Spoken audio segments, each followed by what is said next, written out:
Um, I think kind of probably every field has had a discussion at this point about how COVID and a lot of the lockdowns sort of affected their business or just the security or risk posture of their business. How would you sort of assess this area, third party risk management, in terms of what impact you saw just briefly from the pandemic? Did it act as sort of an eye opener for some organizations or sectors or industries in terms of maybe having a greater appreciation for the way that they rely on so many other different kind of partners to fulfill their mission? What kind of impacts did you see coming out of that? Well, number one, I think that third-party risk management and the risk profile is on the minds of senior management and their boards everywhere. In the past, basically, it was, for some, it was like a non-existent thing. They didn't really pay a whole lot of attention.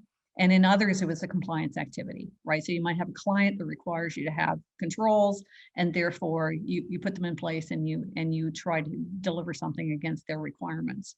I think those days are fast fading. I think what's really happening now is that there's a growing awareness that things like business resilience is a real risk, right? Before it was kind of like a tick the box exercise. Did they have a business continuity plan? Did they have a disaster recovery site good to go? But what we're seeing as a result of the pandemic, I think, is really three primary areas or maybe four, where the risk has just gone through the sky. The first I just mentioned on business resilience and all that means you really need to look a lot more closely at who you're doing business with and whether or not they're going to come out of this okay.